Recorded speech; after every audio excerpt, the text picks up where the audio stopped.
और कई हजार करोड़ की परियोजनाओं का शिलान्यास प्रधानमंत्री आज करने वाले हैं। अब आपको बताते हैं प्रधानमंत्री मोदी का राजस्थान दौरा कैसे रहने वाला है। 11:25 पर जयपुर एयरपोर्ट पर पहुंचेंगे पीएम। 11:50 पर हेलीपैड से दादिया पहुंचेंगे। दादिया में कार्यक्रम है और दादिया में 10 मिनट तक कार्यक्रम में रहने वाले हैं। 12 बजे हर घर खुशहाली कार्यक्रम में भी प्रधानमंत्री शामिल होंगे। करीब दोपहर 2 बजे जयपुर से फिर रवाना हो जाएंगे। प्रधानमंत्री करीब 3 घंटे तक जयपुर में ही रहने वाले हैं। तो ये प्रधानमंत्री नरेंद्र मोदी का आज कार्यक्रम रहने वाला है। और अब खबरों में आगे बढ़ते हैं, बात करेंगे कांग्रेस पार्टी की। विपक्ष का फिलिस्तीन प्रेम और बांग्लादेश पर चुप्पी शीशे की तरह साफ है। और इस वक्त आप ये तस्वीर प्रियंका गांधी वाड्रा की देख रहे हैं। वो नई संसद फिलिस्तीन का बैग लेकर पहुंची। इसमें फिलिस्तीन लिखा हुआ था और इसके साथ साथ कुछ इमोजीज आपको नजर आ रहे हैं, जैसे वाटरमेलन इमोजी का अगर आप देखेंगे तो फिलिस्तीन के झंडे को दर्शाता है और भी बहुत कुछ दर्शाता है फिलिस्तीन से जुड़ा हुआ। तमाम सवाल खड़े होते हैं प्रियंका गांधी वाड्रा पर भी, कांग्रेस पार्टी पर भी, कि क्या अपनी वोट बैंक की राजनीति के लिए वो ये सब कर रही है।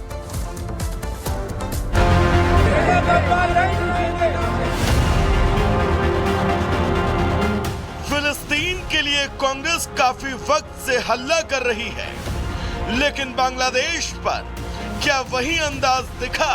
ये सवाल सियासी गलियारों में गूंज उठे हैं, जिसके बाद कांग्रेस की नई नवेली सांसद प्रियंका गांधी संसद में पैलेस्टाइन लिखा बैग लेकर पहुंच गई, जिसे वो गर्व के साथ लेकर चलती रहीं।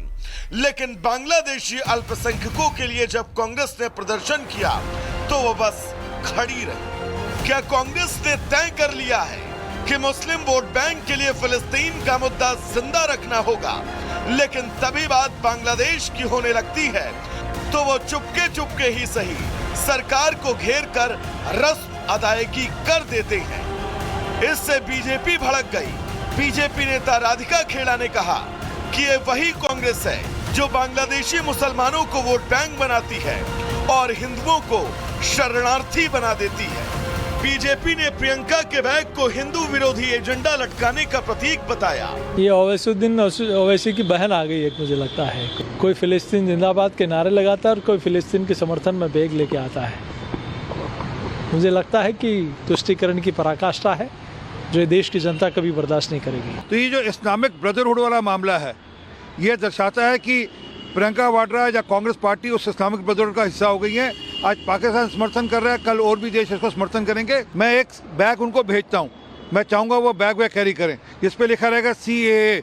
आज फिलिस्तीन कॉज का बैग लेकर वोट बैंक के बैगेज को साधने का ये प्रयास, जिसका पाकिस्तान जो है खुलकर प्रशंसा करने का काम कर रहा है, यही कांग्रेस पार्टी की असलियत और मानसिकता है। तुष्टीकरण की नीति को वो राष्ट्र नीति के ऊपर रखते हैं और पाकिस्तान से ताली बजती है। ये है baggage of appeasement of Congress party. BJP के हमलों के बीच प्रियंका को फिलिस्तीन के मुद्दे पर अब पाकिस्तान से सपोर्ट मिलने लगा।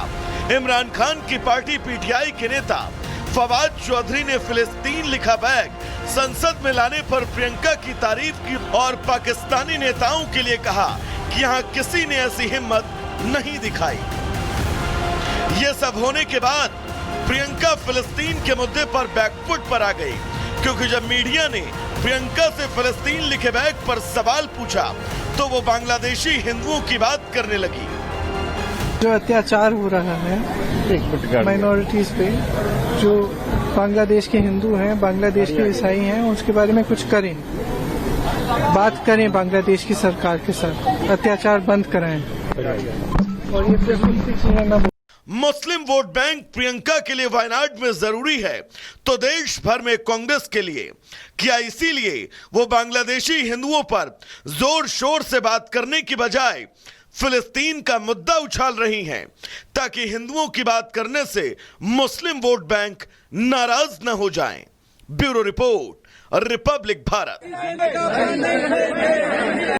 बांग्लादेश बांग्लादेश में हिंदुओं पर अत्याचार हो रहा है, उस पर प्रियंका गांधी वाड्रा कुछ नहीं कहती, लेकिन फिलिस्तीन का समर्थन करते हुए नजर आती हैं। फिलिस्तीन को प्रियंका गांधी का समर्थन, कांग्रेस का एक बार फिर से फिलिस्तीन प्रेम नजर आया है। आप देख सकते हैं तस्वीर, बैग भी आपको नजर आ रहा है। प्रियंका के बैग पर फिलिस्तीन लिखा हुआ था और बैग पर सियासी घमासान भी शुरू हुआ। सवाल पूछा गया तो उस पर जवाब नहीं दिया, बांग्लादेश का जिक्र किया। बीजेपी ने प्रियंका गांधी पर निशाना भी साधा है और मुस्लिम वोट के तुष्टीकरण के लिए फिलिस्तीन का बैग लेकर प्रियंका गांधी पहुंची, ये बात बीजेपी ने कही। आप तस्वीर देख सकते हैं, फिलिस्तीन लिखा है और जो आप यहाँ पर वाटरमेलन का इमोजी देख रहे हैं, उससे सीधा सीधा फिलिस्तीन का समर्थन करते हुए नजर आ रही है। जामिया की बात करेंगे। जामिया में एक बार फिर से भड़काऊ भाषणबाजी की गई है, जिसकी वजह से वहां तनाव के हालात हैं। कैंपस के बाहर भारी संख्या में पुलिस फोर्स की तैनाती भी की गई है। क्या है पूरा मामला, दिखाते हैं आपको इस रिपोर्ट के जरिए।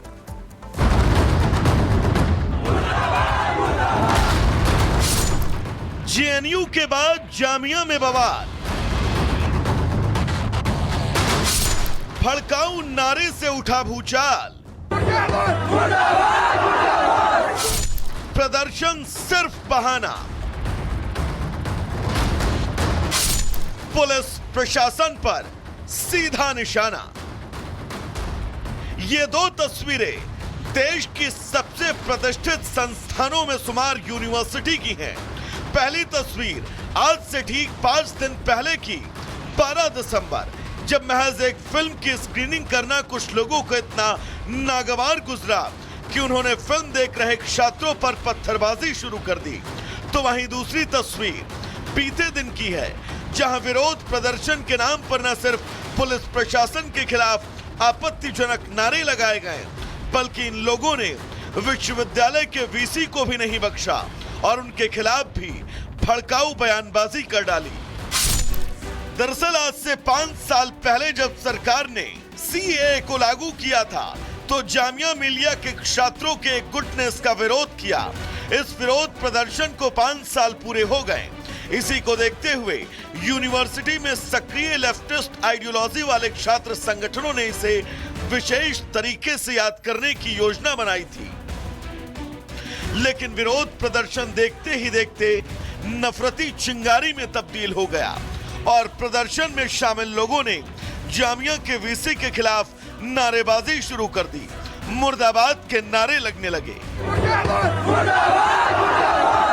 यही नहीं, विरोध प्रदर्शन के दौरान इसका एक वीडियो भी सोशल मीडिया पर वायरल है, जिसमें छात्रों को परिसर के बाहर पुलिस कर्मियों की भारी तैनाती का विरोध करने के लिए दिल्ली पुलिस वापस जाओ जैसे नारे लगाते हुए दिख रहे हैं।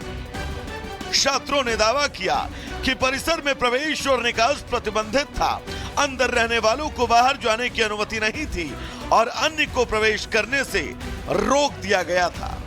छात्रों का आरोप है कि विश्वविद्यालय प्रशासन जानबूझकर उनके आयोजन को रोकना चाहता है, जिसके लिए उनकी तरफ से शनिवार को जारी उस सर्कुलर का जिक्र किया गया, जिसमें कहा गया कि मेंटेनेंस एक्टिविटी के कारण दोपहर 1 बजे से कक्षाएं, कैंटीन और लाइब्रेरी बंद रहेंगी।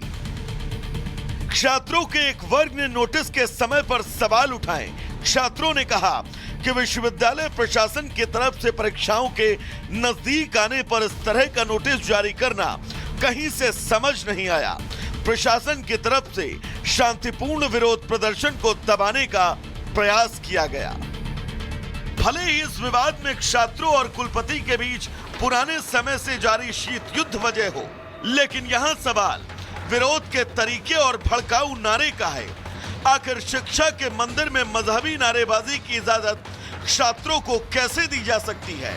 साथ ही सवाल ये भी कि विश्वविद्यालय के कुलपति का विरोध करते करते मुर्दाबाद तक पहुंच जाना कहां से छात्र हित की आवाज है? अब इन सवालों का जवाब उनको देना होगा जो विचारधारा के नाम पर नफरत और कट्टरता फैलाने का काम कर रहे हैं। Bureau report.